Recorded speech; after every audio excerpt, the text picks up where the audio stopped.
निमरा अब अनाबिया की सारी बातों का यकीन कर लेती है कि सब में कसूरवार सिर्फ शावेज़ है और अनाबिया के सब में कुछ भी कसूर नहीं है। वो तो जान छुड़वाने की कोशिश कर रही थी शावेज़ से, लेकिन हकीकत में ऐसा कुछ भी नहीं है। निमरा जब पूछेगी, उसके पास जाएगी और उसे कहेगी कि अनाबिया ने मुझे ये सब कुछ बताया है, तो शावेज़ हैरान होता है।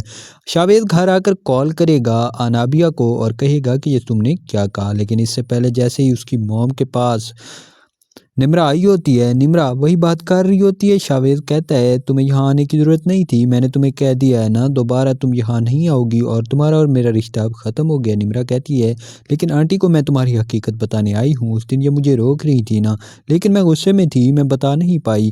ये समझ रही थी ना कि अनाबिया का कसूर है, क्योंकि वो मेरी दोस्त है और इसलिए उसे कोस भी रही थी, लेकिन अनाबिया को तो कोई कसूर नहीं है। ये सब कुछ तुम्हारी वजह से हुआ है। अनाबिया तो आज भी तुमसे जान छुड़वाने की कोशिश कर रही है और वो तो मंगनी कर चुकी है अपने कज़न के साथ। तो तुम ही हो जो उसके पीछे पड़े हुए हो और तुम ये बात नहीं जानते। उसकी माँ पूछती है तो वो बताती है कि अनाबिया ने मुझे बताया था कि किस तरह शावेज़ उसके पीछे पड़ा हुआ है और आज भी बार बार कॉल्स कर रहा था। उसने मुझे सारी कॉल्स भी दिखाई हैं इसके नंबर से जो इसने की थी और मैसेजेस भी दिखाए हैं।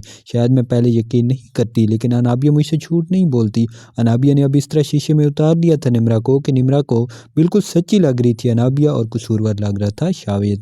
शावेज़ हैरान हो रहा था कि आखिर ये सब कुछ हो क्या रहा है। उसे यकीन था कि अनाबिया उसके साथ धोखा नहीं करेगी और ना ही ऐसी कोई बात करेगी, लेकिन जो जो निम्रा ने उसे कहा है और निम्रा भी अब उसका यकीन कर बैठी थी कि वो बिल्कुल सच कह रही है। मज़ीद हम देखेंगे कि दूसरी तरफ मरियम, जो कि काफ़ी परेशान होती है, जैसी अवैस की मंगनी हो गई थी और अवैस अब मरियम से कांटेक्ट भी नहीं कर रहा था। मरियम भी उससे दूर रह रही थी, लेकिन अनाबिया की चालें अभी थमने का नाम नहीं ले रही थी। अनाबिया उसे भिजवा देती है अवैस की मम्मी की खिदमत के लिए और जैसे ही वो वहाँ जाती है खुद भी वहाँ चल जाती है और अवैस की माँ के दिल में भी वहम डाल देती है कि ये लड़की आपके बेटे को आपसे छीन लेगी और शायद ये उस पर डोरे डाल रही है। अवैस की माँ को तो पहले से ही पता था, लेकिन अनाबिया वो जानबूझकर ये सब कुछ कर रही थी कि उसकी माँ मज़ीद शक करे उस पर और उसे रंगे हाथों पकड़े। जैसे ही मरियम वहाँ पहुँची होती है, अवैस की माँ की खिदमत कर रही होती है। अवैस तो गुस्से में होता है। अवैस कहता है, मैंने तुम्हें मना किया था ना, तुम्हें यहाँ आने की ज़रूरत नहीं। अवैस क्योंकि ये एक्सपेक्ट नहीं कर रहा था सब कुछ जो मरियम ने उसके साथ किया है और वो समझ रहा था कि मरियम एक लालची लड़की है और दौलत की वजह से ये सब कुछ कर रही है, लेकिन ये बात भी अनाबिया नहीं डाली थी उसके जहन में और ताकि उन दोनों का रिश्ता ख़राब हो सके।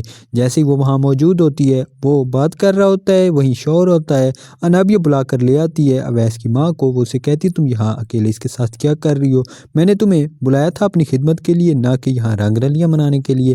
अनाबिया भी वहीं जलती पर तेल छिड़कने का काम करती है और कहती है, आप बिल्कुल ठीक कह रही हैं आंटी, ये शायद इसीलिए आई थी और अवैस के लिए आई थी। मुझे शक पहले ही था, मैं इनको रंगे हाथों पकड़ने के लिए सब कुछ कर रही थी। वो दोनों बातें कर रही होती हैं, इनकी बातें बर्दाश्त नहीं कर पाती मरियम और मरियम वहीं चक्कर खाकर गिर जाती है।